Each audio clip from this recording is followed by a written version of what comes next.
Hey, good afternoon. Scott Luton, Greg White with you here on Supply Chain Now. Welcome to today's live stream. Greg, how you doing this afternoon? Yeah, I'm doing very well. I have been very careful about what I've been putting in the garbage and in the recycle bin today. So small steps. That's how we do big things. They add up to huge wins. So we're really excited today, though. It's been an incredible week of live streams. I think this is our fourth or fifth of the week, but we've saved, Greg, some of the best for last on this Friday, the 13th. And we've made it through half today here. And in fact, Tom, who's with us today, he's almost past it. That's right. Right. That is right. But what I'm excited about, kidding aside, is really learning from two of the leading voices, especially when it comes to sustainability in supply chain. So stay tuned. We're going to be working really hard to raise your supply chain tech IQ here today. So quick programming note, Greg, and then we're going to say hello to a few folks. Sure. If you enjoyed today's live stream, Greg, where would you direct people to?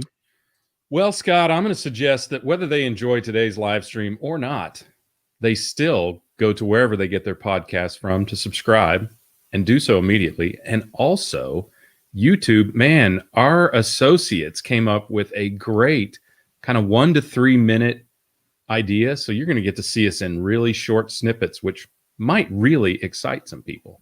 But yes, sign up wherever you get your podcast from. YouTube, follow us on LinkedIn. Follow us on Twitter. My gosh, follow us on Instagram. That's actually pretty fun. There's some cool pics there.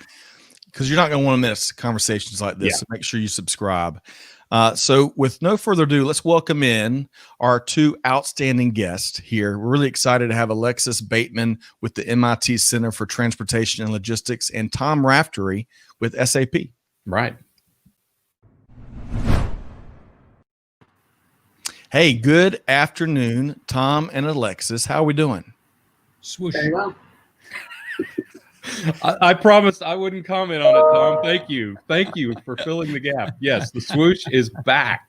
That's right. And hey, it's the simple things in life, right? It's the simple things in life that we get so much joy from. But really excited to dive into y'all's thought leadership here today. This has been in the works for a few weeks now, and I know that y'all have got several full plates, but we're gonna pick y'all's brains as much as we can over the next hour. But before we do, Greg, I overlooked a key item here. We've got to say hello to a few of the folks that have joined us in the live stream. I don't see Tom Raftery in the live stream, so we have really, speaking of that, we've enjoyed his sense of humor, especially in our live streams. But Kavan is with us. Sophia, after a great appearance on the Buzz earlier this week, she is with us here today. We have, of course, Clay and Amanda behind the scenes that help us get everyone heard on these live streams. Appreciate what they do. Mervin is tuned in via LinkedIn. Asoni is back with us via Nigeria. Great to have you here with us. Teresa from Detroit, Michigan via LinkedIn. Of course, Dave N is with us once again from beautiful Working Canada. From home today, he said. And Gary Smith. So, we touched on Gary Smith's latest article yesterday. Gary is really tracking not just sustainability, but the circular economy. Yeah. So really looking forward to Gary, his perspective here today on the live stream. Aaron Freed is back with us on the heels of his interview on Veteran Voices, which was outstanding. So great to have you, Aaron. All right. So, Greg, let's dive in with Tom and Alexis. And where do we want to start? Let's find out where they were born and their entire life story. Just a little bit about that. Maybe just the high points. So, Alexis, let's start with you. Tell us a little bit about yourself, what you do, maybe even an interesting anecdote. Sure. So, yes, I'm Alexis Bateman. I'm a research scientist with the MIT Center for Transportation and Logistics, and I direct our Sustainable Supply Chains initiative, so all the research, education, and outreach from that center and MIT more broadly. But a little bit about myself. So I was born in California, so you got that tip, but Torrance, California, LA.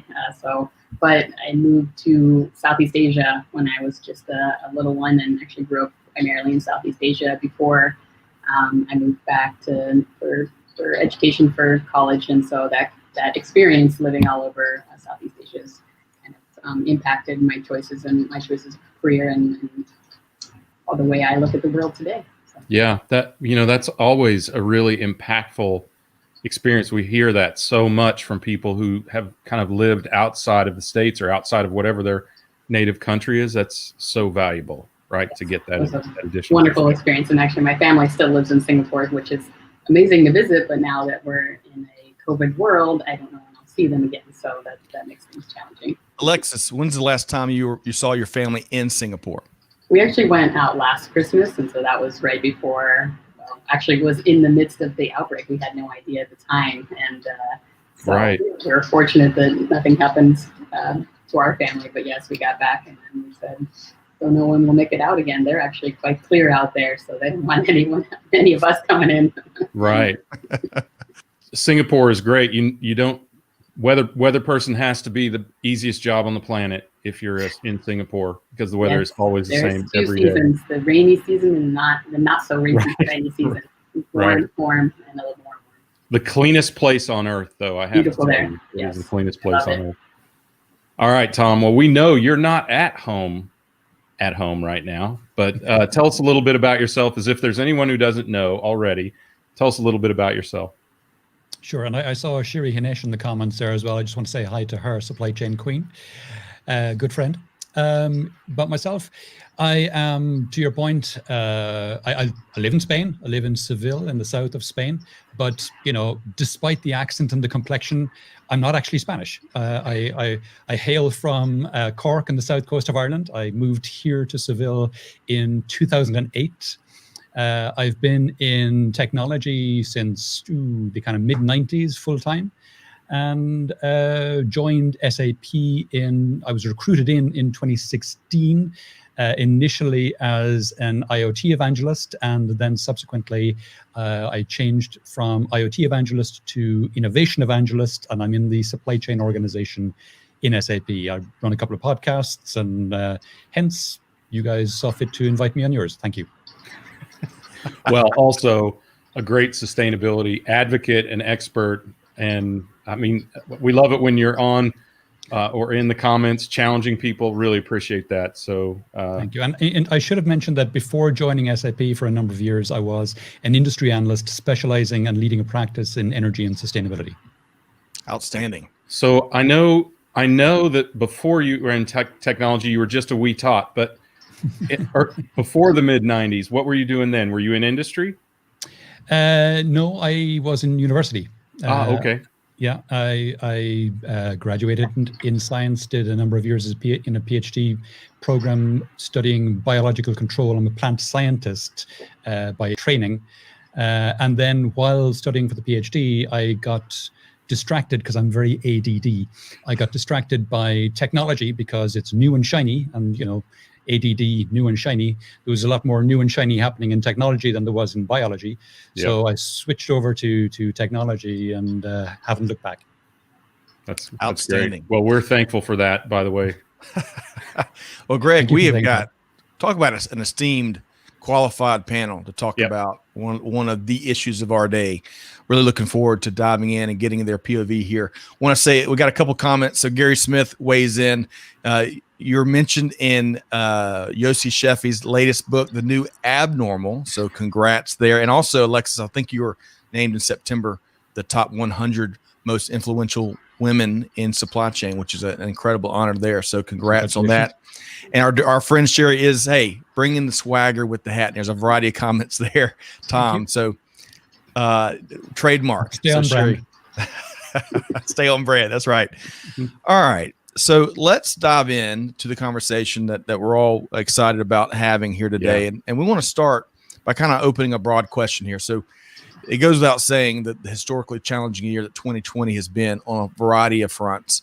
But when you look at the sustainability landscape, and Alexis, I want to start with you. What's one key development, two key developments, what have you, that really stick out in your mind? This year. That's a question we're kind of digging into right now. So we had our annual gauge for the first ever last year on the state of supply chain sustainability, and then we just kind of closed up our second data collection for this year to see really what's changing over time. And we are gauging in goal setting and investment across a broad set of issue areas, environmentally and socially. So a lot of when people are defining sustainability, they're thinking mostly about environmental sustainability, but we're looking at both sides. And as far as the key differentiator between last year and 2020 is obviously a greater focus on worker health and safety, worker pay and benefits, treatment of worker in the supply chain. So of course that's always been a historical issue and one that is very prominent, but right. As frontline laborers became very, very in focus, and we're obviously running our supply chains as we are all on lockdown and making sure we still receive our goods and we're able to abide by those rules and try to obviously see where we're at right now. But still, this role of the frontline worker and how they were treated in the supply chain became very, very prominent. So we're seeing kind of firms put a greater focus on that labor issue, and of course not to minimize investment and focus on sustainability or environmental sustainability, which I think is also receiving increased interest despite all that's going on, and recognizing our very tenuous situation we have in this world and the resources we rely on. But I think that labor issue and added to the fact that a lot of forced labor issues have come into the spotlight as a result of forced labor upstream in the supply chain, that the labor issue is actually getting even more attention and focus this year than it has in past years. So that's one of the key learnings that we've seen. And actually the other part that I would say for 2020 is, the expectation was that everyone was going to halt their programs and say, we can't do this. We're just going to try to struggle through right now. So we have massive disruption, and I'm sure that's true of some companies and some industries that have been negatively impacted. But from what we've seen and what we're tracking, is that's just not true. Actually, that the kind of commitment and investment is either being maintained or in some cases increased. And so we're finding some very promising results there. And I'm sure, of course, and we've seen industries that have been quite disrupted as a result of the nature of the pandemic. They're not doubling down on sustainability right now. So there is a negative side of the story, of course, but it's not nearly the negative picture I think many people imagined earlier this year. Well, yeah, and you've shared so much there just in the opening answer, but some of the good news there. Get it all in right away. Well, no, hey, we asked for it. Good. That's right. But one of the things I want to definitely call out there is that workforce issue, right? I think there's two outstanding in the workforce. Talk about heroes that kept the world moving, and we talk about how they protected the psyche in this time that not many folks have experienced, with empty shelves and a lot more. And just incredible. I mean, what they've done in our fulfillment centers, driving trucks across the end-to-end supply chain. So really want to call that out. And the second thing you mentioned that I think is going to be a silver lining is more and more attention on forced labor. And Greg, you've talked about that a lot, especially on our Buzz episodes. We've got to put that in a headlock and eliminate it. And if that's going to be one of the byproducts of this historically challenging year, I mean, we certainly welcome that. Well, I think it's interesting that the data is actually supporting what we believed to be true, Scott. I mean, we have been saying that companies have been, or at least speaking more intentionally, not to lose track of sustainability and fair trade and all of these ESG type topics. So I think it's encouraging that the data supports that, because even with as broad an audience and as many discussions as we have, it still feels anecdotal when we have those discussions. Yeah, great point. I also want to give a tip of the hat to, no pun intended, Tom, to Sylvia Judy, who's always with us on our live streams, based in Charleston, South Carolina. Sylvia, I hope this finds you well. All right, so Tom, same question to you. Piggybacking on what Alexis has shared, what developments across the landscape really stand out to you? Yeah, I'm going to go a little broader than Alexis. There have been some amazing developments this year in a number of fronts, I think. If we look at the International Energy Agency's 2020 report, which came out a couple of weeks ago, they said, and the International Energy Agency have been notoriously conservative when it comes to predictions around renewables. Mm-hmm. And in their report that came out a couple of weeks ago, they said, for the first time, first, electricity is now by far the cheapest, renewables are now by far the cheapest source of energy, particularly solar. And they also said that by 2024, globally, renewables will be the greatest source of electricity generation. So we're on the cusp of a huge change to our energy system that is just now starting to be realized. And some of you will be old enough to remember Sheikh Yamani, who is the famous OPEC oil minister from the 1980s. And he very famously said that the Stone Age didn't end because we ran out of stones. And similarly, the oil age is not going to end because we run out of oil. And he's been proven right, because the oil age is coming to an end, and it's coming to an end because of reasons of economics. You know, it would be great if it was because of reasons of climate awareness. You know, if it was that, it would have happened 20, 30 years ago. But in fact, the reason, because it's happening because of economic reasons, that's actually more long-term sustainable, because the economics of renewables are getting better and better and better. And you've got this beautiful virtuous circle where the price of renewables keeps dropping, which makes them more attractive to more people. So more are bought by organizations, by big generators. NextEra are a great example in the US. I was reading today that there's a project coming out of Australia to build, get this, a 235 gigawatt renewable facility. To put that in perspective, that's 7 times the amount of electricity used in Spain. 235 gigawatts. That's the output of around 200 nuclear power plants of renewables being built in Australia. Well, it's a proposal at the moment, but it's a proposal by people who have a big stake and a big pot of money. So it's very likely to happen. And they're going to, with this 235 gigawatts, they're going to power a lot of Australia, obviously, but they're also going to do things like create ammonia, create hydrogen, kind of energy storage mechanisms, such that the energy can be used for industry and for places that are really hard to decarbonize today. So, I mean, there's lots of other things. We're seeing the shift to the electrification of transportation happening as well. In September in Europe, for the first time, electric vehicle sales overtook diesel sales. So, you know, we're seeing that as well. And of course, as the grid goes greener and greener, as more renewables are introduced, those electric cars get greener and greener as well, which is something that cannot happen with internal combustion engine vehicles. And also the price of the batteries going into those cars is coming down. So, you know, lots of good news coming out in the sustainability, renewables, energy space, all that kind of thing. And, you know, I mentioned I run a couple of podcasts. I've had several guests on talking about fleets and logistics, for example. And one of the huge costs that fleet managers have is the cost of maintenance of those vehicles. And of course, electric vehicles cost less than half the cost on maintenance because they have far fewer parts. So the switch to the electrification of fleets is going to happen really quickly. And again, it'll be down to economics. So, you know, there's huge amounts of good news out there. It's fantastic. So again, we need all the good news we can. And Greg, the passion between these two folks is a bit palpable, right? I think more than the passion, I love the practicality of it. I mean, so often the discussion around sustainability and forced labor and all of these goodwill type issues, they turn very emotional. But the truth is, it's only economics that ever makes any of this change, ever.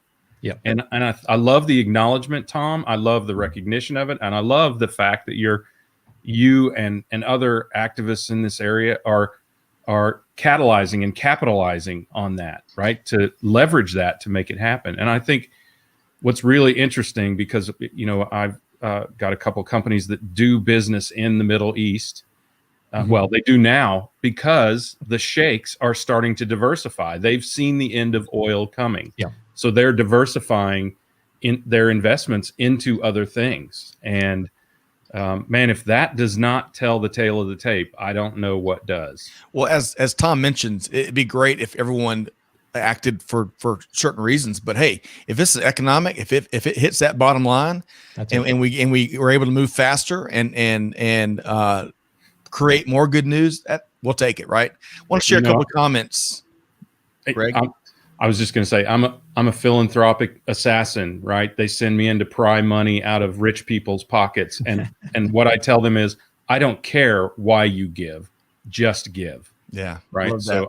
So it doesn't matter why you change as much as that you do. Oh, watch out. The assassin's coming. All right. Let's share this from Sylvia Judy. She just finished a week-long reefer webinar with Hapag Lloyd. Sustainability and renewable energy to be carbon zero by 2030 are the topic of every conversation. Outstanding. Sherry reinforces the whole economic play here. The green revolution is a fiscal argument. We've talked about it countless times on supply chain revolution. It's time for the U.S. to catch up. We're in the midst of a climate and business model emergency. Time is up, folks. From Gary, technology and economics have always driven sustainability changes. As the cost of technology becomes cheaper, it becomes practical and workable. All right, so let's keep driving here. So much to get into, folks. So much to get into. Appreciate all the comments already, and we'll try to get to the rest of them here.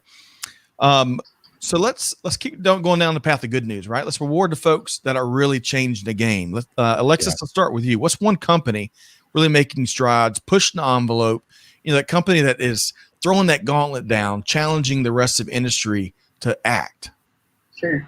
Well, hard to narrow it down, but one of my favorites is Dr. Bronner. It's a small sustainable soap company out of Vista, California, and so they do soaps and hand sanitizer and cleaning products, and they have been mission driven since day one for numerous reasons. They have missions beyond just being a sustainable company. Of course, they have some other objectives, but just the way that they design their supply chain, and according to Yossi Shevy, since someone mentioned him, that they break every single supply chain rule, and somehow they keep growing. And so they, in the framing, when we were researching some of their packets, and said, well, they do everything wrong, but they're growing, and they prepay for their supply so their suppliers can maintain operations during disrupted times. They have different contractual terms.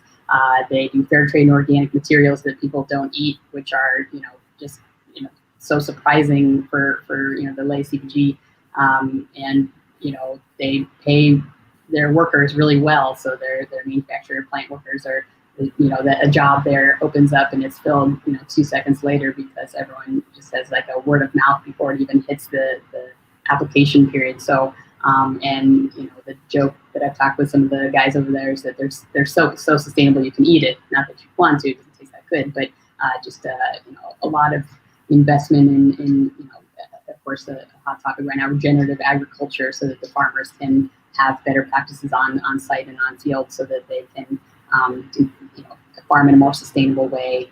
They've vertically integrated some materials in their supply chain to ensure fair trade and organic material, which again, vertical integration is something what we would call like a conventional company would probably not think about in certain areas unless it was really makes sense. So they've and of course I joke what Yossi said. I don't think any of that is wrong. It's just not what historically companies have done, and so and they're just I just talked to them the other day, and during obviously they make hand sanitizer, so they've also been under extreme demand from the demand for sanitizer. So they've grown 40%, and really kind of still maintain their mission-driven approaches despite that huge uptick in demand. Really haven't sacrificed it. And actually, the kind of the good story, right, is in their perspective, and we're trying to dig into how they really see it and put some numbers to it, which is what of their sustainability practices helped them, right? Helped them during disruption, and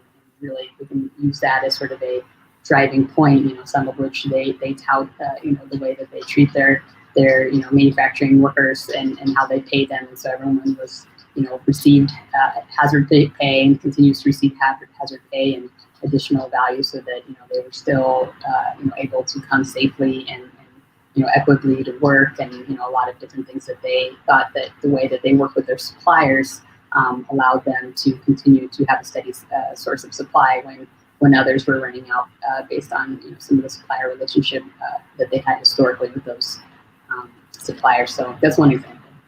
Love that. You touched on workforce compensation. And it's interesting. I've heard from economic developers across my career, which really been in the manufacturing, serving the manufacturing industry and being in it, is that in some manufacturing markets, when you've got established manufacturers with certain pay rates, and unfortunately oftentimes really low and non-competitive, they're not as excited about new manufacturers coming in that offer more of a much more competitive wage. And gosh, those dynamics, we gotta going back to the workforce, we got to make sure that they can thrive, right? But anyway, let's keep driving, Greg. Tom, we're giving some good news. We're using a carrot more than a stick right now in this conversation. What's the company out there that you really admire for what they're doing? So I'm going to cheat, and I'm going to name two companies, but they are linked. Okay. He's the heavy hitter. He gets two companies.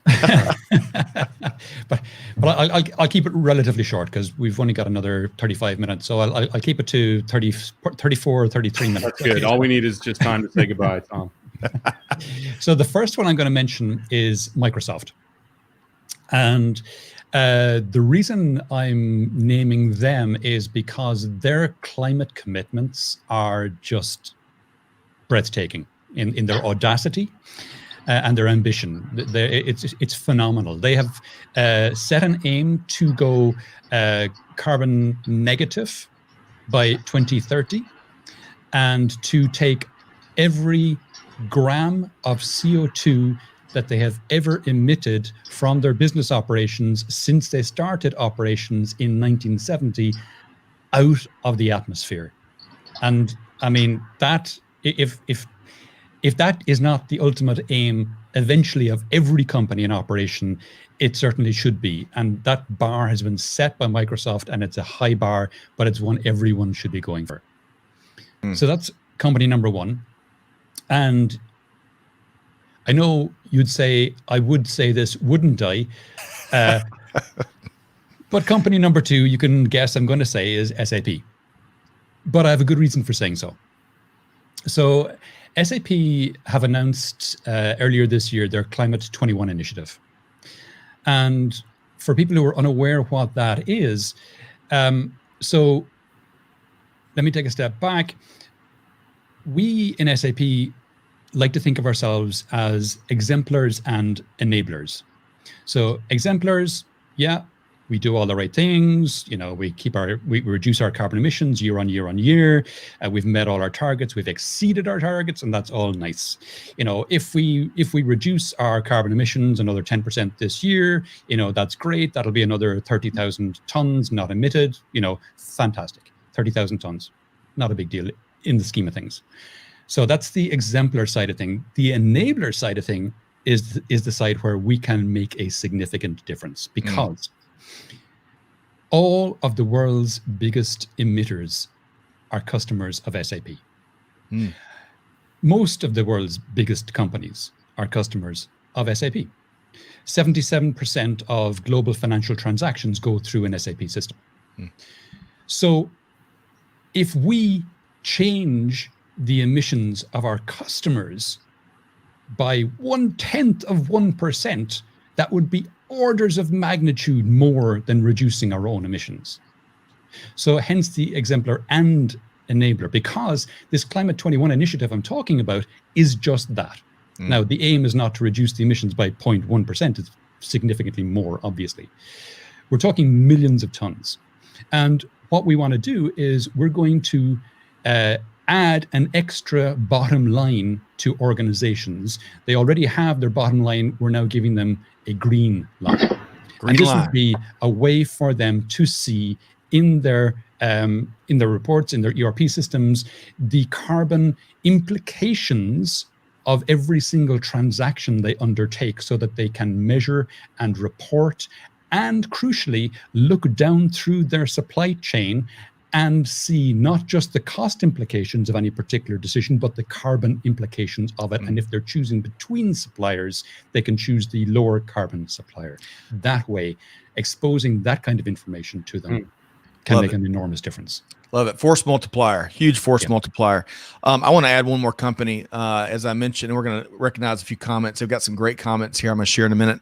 The Wall Street Journal, just in the last few days, named the top 100 world's most sustainably managed companies. And Greg, one of our dear friends, Jack Allen with Cisco Systems, doing some really special things in that industry. In fact, he's just been promoted to a big sustainability leadership role there. But they do so much right. I mean, no reason why they were recognized as one of the world's most admired companies as well, based on their true commitment to acting and not just lip service. So Alexis and Tom, thanks for your examples. I love Greg, the carrot, the stick is important sometimes too, but the carrot and really recognizing folks that are getting it right and really driving real impact is important. Greg, weigh in before I share some comments here from the audience. Well, I think that a company that is contributing, can contribute every day. In fact, they contributed to my carbon footprint in the last week, is a company called Ego. So it's lawn equipment, which not only replaces fuel-based products, but mostly two-stroke fuel-based products, which are huge polluters. Yep. And it's a completely electric system. I've replaced my edger, hedge trimmer, blowers, I think, and it's a multi-attachment device. There's a multi-attachment device, so I can replace everything that I do in my yard. I am my own. And it's not, Greg, it's not just the two-stroke pollution, but also the noise pollution. The noise from some of those devices is horrendous. Yes. My head in. Oh my God. And you're trying to podcast here, and so some guy outside with a leaf blower, and you're going, stop. Yes. Tom, you live in my neighborhood. I've got a neighbor, and God bless them all. I love our neighbors. I've got a neighbor that's out there with a blower every day, getting every single leaf. And hey, guilty, which is why we went electric, by the way. Different strokes, different folks. It takes a village. I think, though, that the devices like that encourage the common consumer are important. And I think, additionally, we have to confess, Tom, that the consumers are really the drivers of carbon neutrality. If we vote with our wallets and we select companies that do that working towards or are carbon neutral, then it changes again, all about economics. In fact, I think it was Sherry several months, maybe a year ago, who was talking about the percentage of people who say they will shop for environmentally sustainable companies and the ones who actually do, and the number is tragically low. Yeah. Good point. Great point there, Greg. And it goes back to lip service. There's no time for lip service in a variety of different angles here. Hey, real quick clarification. Cisco is number 3 of that top 100 list. Sony, Philips, Cisco Systems, Merck, and Iberdrola was the top 5 there. What was the 4th one? The 4th one was Merck, and the 5th one, what was that, Tom? Iberdrola. Yes. Okay. Thank you. Spanish Sorry. energy company. Okay. Thank you very much. All right, so let's share a couple comments here from the audience. Y'all are, as figured, stirring some passions amongst our talented audience. Sophia says she loves the project of the Copenhagen Airports plus Maersk revolving around sustainable fuels for aircrafts, and she's got a link right there for our audience to check out. Love that, Sophia. Mike Avra, and great to have you joining us here today, Mike. COVID has given everyone a chance to step back, evaluate ops, and at the same time alternate energy prices that have come down. So going forward, sorry, I'm probably butchering this comment here, I can see money shift from oil to renewables easily. That's a great way of looking at things. Great comment there, Michael. And by the way, Tom and Alexis, bear with us. We read these in case for folks that might be tuned in via the replay that don't have the benefit of the video here. Sherry agrees with you, Tom. Sherry says Microsoft is doing amazing work. SAP 5 in 5 by 25 also includes transition to purpose economy that advocates for social and environmental responsibility. Excellent. I'm going to pull one more here, and that comes from Daniel. Daniel, great to have you back.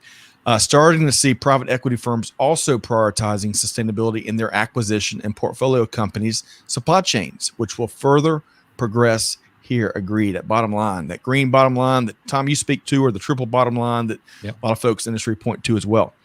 Okay, so let's keep driving here. We're gonna shift gears here. So we've been really talking about kind of the business side and some really cool initiatives that are taking place, and some great companies really setting a standard for industry to follow. Let's shift over to the scientific side. So Tom, really leaning on your expertise here. From a scientific standpoint, what do you think might be a misunderstanding as it connects to sustainability, especially in supply chain? Yeah, I don't know if it's a scientific perspective, but I think going back to our earlier conversations around economics, the fact that to a large extent, making a lot of these sustainability decisions is actually a cost saver is probably misunderstood by a lot of people. A lot of people may be under the misapprehension, and I can understand where it comes from, because 10 years ago, renewables, green energy were more expensive. Now they're cheaper. So the cost curves continue to go down for these kind of things, and implementing sustainable practices. What is sustainability?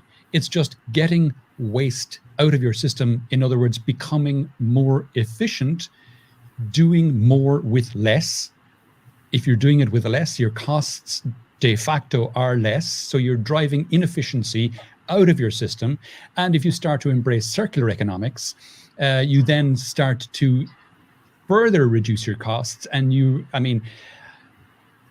know we should be prioritizing sustainability for sustainability's sake. But to Greg's point earlier on, if there isn't an economic use case behind it, it's far harder to make it sustainable, long-term, financially sustainable. And it's only when that happens that it will be embraced by business, unfortunately. But that's where we are. Great Understandably. Consumers, Tom, it's the same with consumers, right? If it's too expensive, consumers, and that, again, to the information Sherry surfaced earlier, it's consumers have proven that they will go right back to economics over and over and over again, and it makes perfect sense, right? Money does not make the world go round, but it keeps it from stopping crashing on your head. Greg, another quotable quote, Greg. I love that. Alexis, let's bring you in. Before we get to any initial findings from the State of Supply Chain Sustainability 2021 that y'all do in conjunction with CSCMP, we're going to touch on that momentarily. But any additional comments based on what Tom has shared? Yeah, unfortunately, the work we're doing on consumer willingness to pay for instance, certified product. My PhD students have been working on their preferences for what we call conventional, which would be non-certified coffee. Of course, coffee, no one doesn't like to think about coffee, so that's the product we chose. And those that are labeled as fair trade, which is social attribute, versus organic, which can be kind of inferred as a health and environmentally sustainable attribute. So we wanted to see what their preference were when they were presented with products that were all had similar attributes, similar pricing, and what were their switching practices, and in what cases would they favor certified product. And at least in the study that she worked on, we looked at in actually double certified coffee, fair trade and organic, was actually a very preferable choice. Of course, conventional was always the winner if it was cheaper, but in the case that they were going to pick certified coffee, that double labeled product was actually very favorable. So it's interesting to see the dynamics of when they would switch, when they would purchase, and of course there are other factors we couldn't include there, which would be quality, right? That it's hard to pull out of the data set that we got from Nielsen, but some interesting results there. And then of course there's the how much information can a consumer absorb, right? So if you are going to put a carbon label on your product or give them the story about the farmer that grew your fished your salmon, or the kind of I think there's some interesting work going on right now on how much they can absorb and actually internalize to be able to make their choices. So companies are in this hard spot where actually they are doing really good work, but bringing the consumers along with them is a challenge on what they're able to understand, interpret, and make their choices. And so we're right there looking at that, and also tracking. Amazon just released their climate pledge friendly search function, which was kind of all expected, waiting to see that, obviously, and how consumers are looking for certified products when they're searching on the biggest e-commerce platform in the world, and how that's going to be kind of rolled out and adopted and perceived by other companies. So I think it's a pretty exciting time with a lot of different things going on, but we also have to, of course, recognize, as Sherry's definitely said, and Tom also referred, which is the consumer kind of intention gap, which is when they will say they will buy, but then when they get to the shelf, whether they put in their basket, either physically or virtually. Yeah, great point. Speaking of the coffee industry, which you touched on in your response there, Greg, we had the great fortune of especially with our work with Vector Global Logistics, bringing on some new age, very progressive coffee companies that ensure that the farmers have a seat at the table and they're taken care of. They're not taken advantage of, which unfortunately takes place so much in that industry, right? Social and environmental equity there, which is fantastic, right? Yeah. I think one of the things we have to acknowledge in addition to sustainability is the forced labor aspect. And we're all focused on the Uyghurs in China right now, but the problem is 16 times larger in India, right? There's 16 times as many people in slave labor. I don't work for a big company, so I can call it like it is. Call it forced labor, whatever you want. It's slavery. There's 16 times as many people in India in slave labor, though their numbers are actually coming down at a rate multiples of times the rate in China. So they're at least taking some action and moving in the right direction. Outstanding. All three of y'all are uplifting our spirits here at Supply Chain Now. I really appreciate all the good news you're sharing. There's still, as we all know, a ton of work to be done, tons and tons of work to be done, but there's good news if you look for it. I want to share a couple comments before we dive into one of the final things we're going to talk about, which is some of Alexis' initial findings. Sylvia says she's got all Ryobi lawn and yard equipment, and her riding lawnmower is electric, and it's the talk of the neighborhood. Wow. That is throwing down the gauntlet. I have not made that investment yet, but that's got to be substantial. Yeah, love it. Take a picture. It's not real unless you take a picture, Sylvia. That's right. Gary, I can't share his because when the long comments sometimes kind of overlap our guests, but Gary says, hey, let's not forget about Little Guys, a local New York City organization, Climate Tech Advisors, doing great work in this area. And he goes on to list some of the things he's doing and the URL for there. Sherry says the Value Action Group at Point of Consumption, which Alexis can touch on. Mike Aver, change is easier when economics is attached to it. Absolutely. David says not just attached, but driving it. Love that. Now here's I'm going to pose this, and we're going to have to get y'all's Reader's Digest answer to this question here, but a great one from Kevon. What about resilience? Many studies have concluded it may have negative effects on sustainability. For example, existence of backup facilities, redundant practices. How should these concerns be alleviated? And Tom, what's your Reader's Digest answer to Kevon? Good question. I don't have a good answer. Hey, we love transparency here. Love that, Tom. Wow, stump the expert. No, I mean, it's a very valid concern. I'm a co-founder of a data center, so I know exactly what he's talking about. And you do have to trade off resilience and reliability versus sustainability. In developing our data center, we developed it. We open sourced the development of it. And we developed it as a hyper energy efficient data center, telling everyone else exactly how to do that.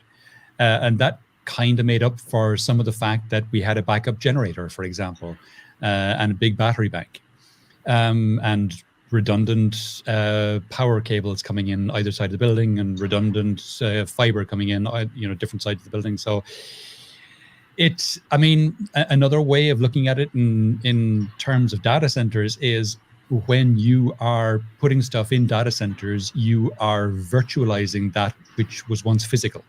So you're dematerializing.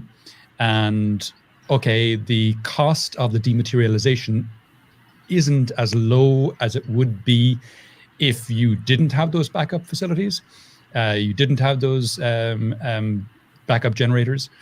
But on the other hand, then the dematerialization wouldn't be as reliable and people would be less likely to do that. So there are always trade-offs in these things, right. And you can't let the perfect be the enemy of the good. Yes, love that quote. And there are no easy solutions. Amen. And we wouldn't be tackling enough of the real problems if there were easy solutions. So great. And Tom, I appreciate you being transparent along those lines. All right. So Alexis, if you could address Kevon's question, and then let's roll right into some of your initial findings.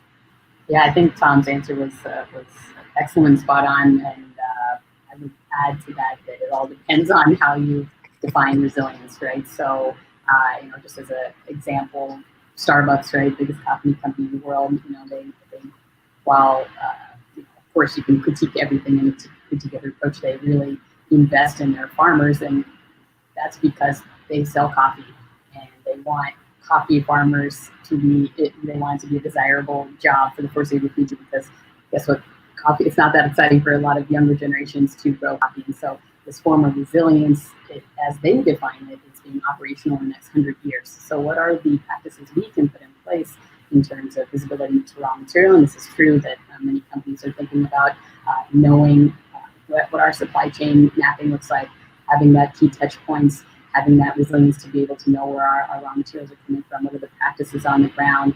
And of course, I've talked about the labor side quite a bit today. It's one of my key focus areas, but making sure that resilience, as we're defining it, which is being able to continue to supply your raw material for your core business, is what they're investing in. So I'd say in how resilience has such a broad definition, and I know it in and out because, of course, one of my mentors, Yossi Sheffi, is a big writer on risk and resilience, and how you define it and how you're contributing to that as your business can be defined broadly. I think it's not necessarily in conflict with sustainability at all. Yeah, great point. It's always about the definition, right? What's the famous quote? A problem half solved, a problem well defined is a problem half solved. I mean, the definition of where we start is so important. So I appreciate you calling that out, Alexis.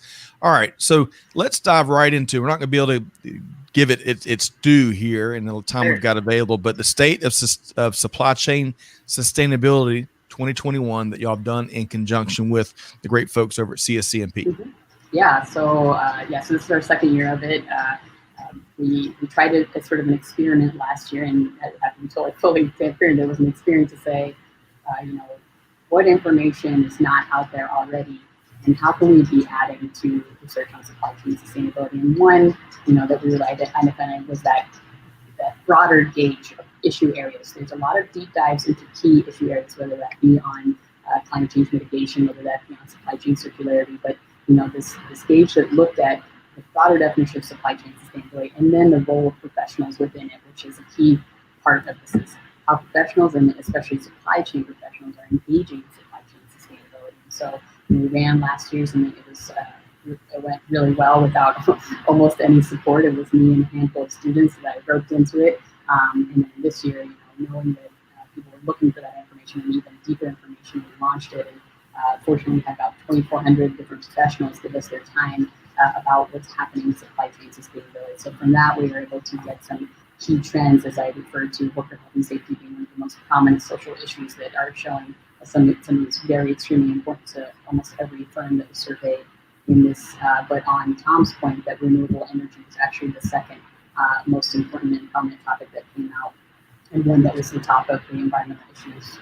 So I want to make sure our audience heard you there. We got you a little bit light on the audio side, and hey, Murphy's Law is alive and well. But she mentioned that renewable energy, to echo what some of the things that Tom was saying, is the number 2 most priority issue. It sounds like from your research so far. Yes, yeah, energy savings and renewable energy is the second most prominent for very high priority goals and investments. So we can see that very prominently in the data. And some things, that when you survey 1 year, you could say, okay, maybe that's a one-off, whatever the sample was skewed or whatever inputs to that research. But now we have a second year's, and actually almost all the findings we saw last year we echoed again this year. And so, if not so increased. So, for instance, one of the key findings last year was that 46% of firms felt pressure to act on supply chain sustainability. And this year it's 47%. So that actually did not go down, decreased by 1% with almost double the sample, and a very similar kind of makeup of where the pressure sources are coming from.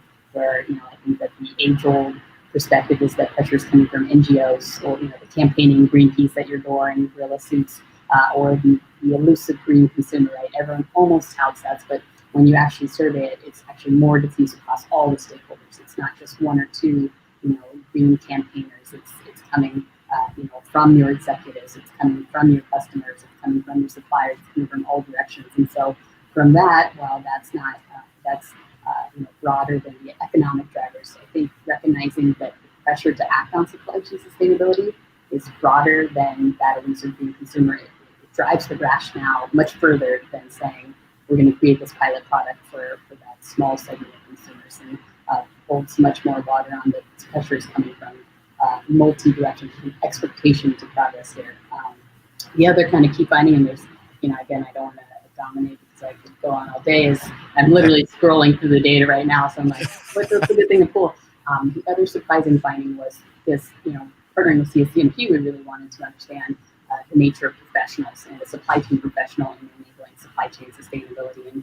And of course, a key, finding was that actually there was a pretty significant chunk of professionals that are either directly or directly involved in supply chain sustainability, and that's actually growing year over year. And so it actually increased this year that there were more professionals directly involved in enabling supply chain sustainability. And as we talked last year and are learning the same thing this year, the kind of independent independent sustainability group was kind of going the way of the chief quality officer, right? Good. It's now embedded and integrated into, in many cases, the supply chain function more broadly across the different departments that handle it. I think that transition is one that we can kind of track and see that this isn't sort of bolt-on anymore.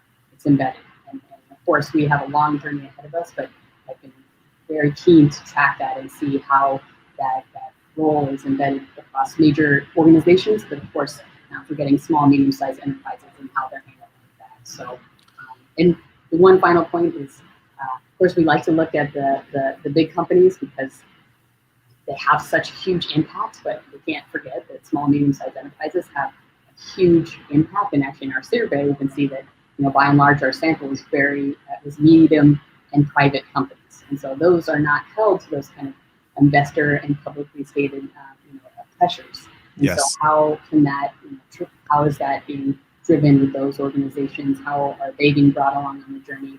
And to Tom's point, that it's being driven upstream and downstream with those businesses can be included. So I think that a lot of interesting results and really thankful for all the professionals and of course SCN for sharing it to get some of this data. Outstanding. Well, a couple things I heard there is it's a great thing that supply chain professionals and practitioners are getting involved because they get stuff done, right? That's outstanding news. And then secondly, perhaps even more importantly, is what you spoke to about how it's not just one department's responsibility. It's really across the organization. It's starting to be instilled more in the culture and across leadership teams. And Greg, we had the CEO of Arla Foods that spoke directly to that, how it's everyone's responsibility to not just find new ways, but act and take them and bring them to the surface to become a more sustainable responsibility for their entire supply chain, right? Including the ranchers and farmers who participate in their supply chain. And I think that's a noble effort. Yeah. I think the increase in pressure on these organizations that Alexis spoke to is important and clearly being responded to both by the increase of people responsible for sustainability and the integration of them into operating departments. Because when they're seen as that sort of audit group, the interdepartmental conflict is actually counterproductive. When they are part of the goal system of a department, then that changes the effectiveness of the initiatives within the company. Great point. All right. So on a lighter note, as we start to wind things down, Mervyn says, just imagine all that sunlight behind Tom Raftery being used as a renewable source. I think that's like a year's worth of sunlight in Cork and Dublin. In Cork, you want to harness the wind, don't you, Tom? I tell people I'm a climate refugee where, if you've ever been to Ireland, you know exactly what I'm talking about. And to Devin's point, I actually have a 5 kilowatt solar array on the roof and my car is an EV. So I can plug it in and take electricity directly from the solar panels, stick it into the car, and I'm driving on sunshine, baby. Yeah. Love that. Practicing what you preach. I love that. All right. So as much as I hate to do it, we're fast approaching. Is it the bottom of the hour? Is it the top of the hour? I never know, Greg. But Tom, let's make sure Let's make sure our listeners can connect with all the great things that Tom and Alexis are doing. Tom, let's start with you. How can folks connect with you and SAP?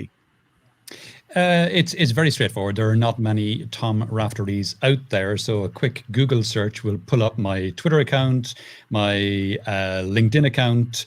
I have a couple of podcasts, as I mentioned. I have the Digital Supply Chain podcast, which goes out twice a week, and I'm spinning up a new one called the Climate 21 podcast, which, as you can imagine, is not specifically around the SAP Climate 21 project. It's showcasing organizations who have successful climate emission reduction strategies and success stories that they want to share. So it's around getting those best practices around emissions reductions out into the open, so other companies can see them and take them on board and maybe try and emulate them as well. And I mentioned earlier when I talked about Microsoft and SAP, I mentioned that there was a connection between the two, and I'll finish quickly because I can see you.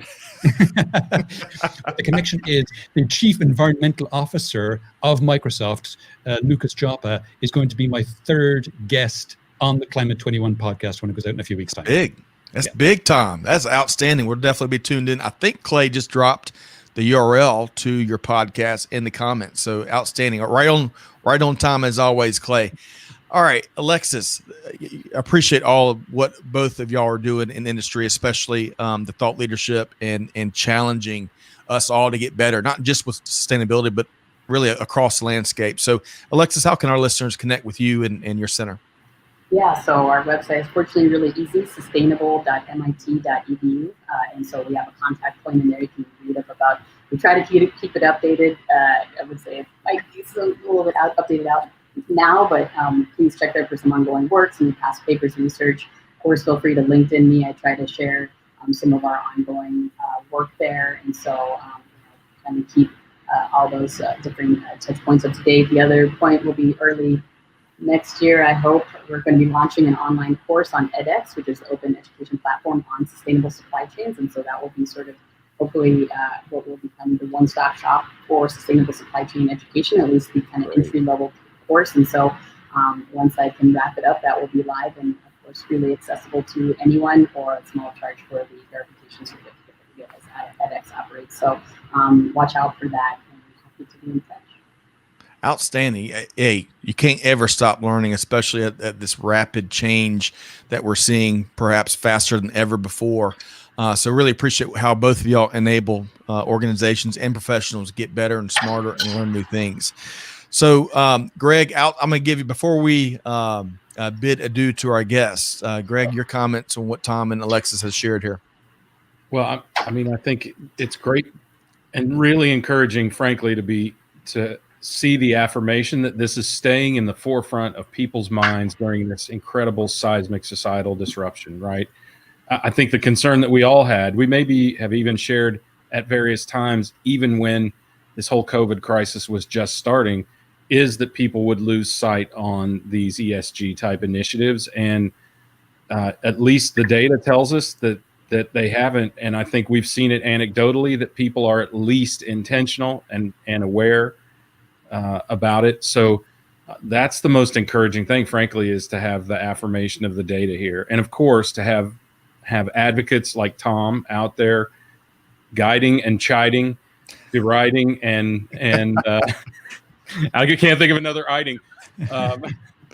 People to get them to take action and to show them both the upside of the opportunity here and the downside of inaction. And I think that's an important acknowledgement for us in the supply chain. And again, I'm challenging consumers. You are the reason that Tom's data center needs dual backup, all that stuff, right? Because you want your packages tomorrow, right? Or you want your data instantaneously. So recognize the role that we as consumers play in climate change, in the economy, in the redundancies that are necessary to keep us alive. Yeah, well put. Keep us living the way we want to as well. Absolutely. All right. So big thanks. I really enjoyed that. I know we're just scraping the tip of the iceberg with an hour-long conversation around these huge topics, but we'll have y'all back again. Alexis Bateman, Director, MIT Sustainable Supply Chains with the MIT Center for Transportation and Logistics. Thanks so much, Alexis. And Tom Raftery, Global VP, Futurist, and Innovation Evangelist, of course, with our friends over at SAP. Folks, really enjoyed it. All the best. Have a wonderful weekend. Thank you. Thanks for inviting us. You bet. Thanks. Wow, man. Greg, we knew that it would be challenging to cover as much ground as we'd like in an hour-long conversation around a critical topic of sustainability. But gosh, Tom and Alexis, I feel like I have earned a certification after the last hour. They really brought it. Yeah, I agree, and backed it up with data, and I love that aspect of it. I think that's so important. Again, I think we all felt it. We all felt like the momentum was being maintained, but clearly the data is representing that it is. So. Yeah, and there was a ton of comments we couldn't get to, a ton of a very data-driven comments. A lot of passions are stirred with this topic, and that's a great thing. I love the when we talk about sustainability, unfortunately, a lot of times you talk about a lot of bad news because there's a lot of facts and figures out there that just show that the challenge that we're faced with. But I really love the good news spin we had with this conversation, because there's companies out there like the Microsofts, like the Cisco systems, like SAP, that are helping move us forward. And really, they're showing the path. They're showing the path, and that, they're modeling the behavior. So, what I didn't do, though, Greg, is I completely skipped over a couple of events we've got coming up. So I want to touch on those really quick here on the tail end. And we're going to talk about IoT. We've been talking about IoT for quite some time. Yeah, now we know we can invite Tom too. Yes, absolutely. Right. What's the party without Tom Raftery and Alexis Bateman? I have a feeling it's not nearly as much fun. Right. So Thursday, November 19th, just next week, we're going to get the latest and greatest update on all the new ways that IoT is being applied from our friend Bob Slevin with Open Tech. So join that. We got the link right there in the comments. Make it easy. One click, as always, is what we're after, Greg, right?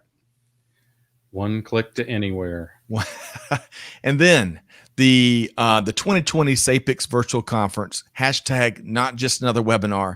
You're not going to want to miss this. Jenny Froome and the whole SAPICS team is doing some phenomenal things. They're driving some really important conversations across the continent of Africa, all the different countries and supply chain leaders that are there. So tune in where they're trying to shed light on achieving a perfect 2020 supply chain vision. How cool is that? I really love what SAPICS is doing, and they're going to need to change their name, because it's not just about South Africa now, right? So they are reaching across that vast continent and of emerging economies and making things happen. So great point. And hashtag trivia is back. We've been invited to lead. I'm a big trivia nerd. I won't speak for Greg, but we're going to be leading some supply chain and some business trivia, as well as offering some of our key observations from talking through 300 plus podcasts this year, some of the movers and shakers across the supply chain landscape. So, but the first step is click the link and make sure y'all register for the event. And of course, you can find us at supplychainnow.com, where we're powering the voice of supply chain. All right, a couple quick comments, and we're going to call it a day, unfortunately, on this Friday, the 13th. I got to Nerfy. Yes, I did. Nerfy says, hey, love the shirt. I'm either going, Scott, you're going golfing or on vacation. This has made my day with the bright colors. Hey, well, I'm not golfing. I'm a terrible golfer. And I'm certainly not on vacation. You don't get any vacation days as an entrepreneur, right, Greg? Greg does not give me any vacation days. But Nerfy, great to have you here. And hope this finds you well and in your new endeavor. Also want to, Clay shared the sustainable.mit.edu link. So Clay, really appreciate you being on it here today. Jeff says, thank you, Scott, Luton, and Greg White, for a great session. I want to thank Tom Raftery and Alexis Bateman for their contributions. Man. I agree. Yeah. And it's not just here. We've been tracking Tom and Alexis for years. Yeah, this is a conversation, but it's the action that's being taken. It's the action that leaders like that are driving, which is so important. A few other comments here. Gary Smith says, we're the dynamic duo of supply chain. Great. Appreciate that, Gary. We're going to try to live up. We're going to get some tights. We need to get some tights and a cape, maybe. Next Halloween. So anyway, it's been a lively session here today. Really, hopefully our audience has enjoyed as much as we have. On the front end, Greg, I talked about how much I was looking forward to learning from these two, as well as all the comments that we had from the audience and the journeys they're on as it relates to sustainability. And it didn't disappoint, did it? No, not at all. Not one bit. As a matter of fact, I was impressed. I mean, I feel like you could at least apply for a sustainability certificate. Right. Alexis mentioned those MIT edX courses, maybe just a couple courses in your certificate bound. Yeah, you never know. Never know. Hey, All free. we're gonna wrap on a light note here. Nerfad says, "Hey, when is Donald Trump and Joe Biden going to be on the show to discuss supply chain?" Let me just take that one, Scott. Okay. Supply chain is a very simple concept, but it's still well above the intellect of any politician. Well, you know what? On that note, we're going to wrap it here. But really enjoyed. Thanks to our audience. A week full of live streams. Y'all brought it every single session. I'm gonna go back and check out some of the comments and perspective we couldn't get to here today. But thank y'all for bringing it. Hope y'all have a wonderful weekend. On behalf of the entire team here, hey, do good, give forward, be the change that's needed. Hey, be like Alexis and Tom. And with that said, we'll see you next time here on Supply Chain Now. Thanks, everybody.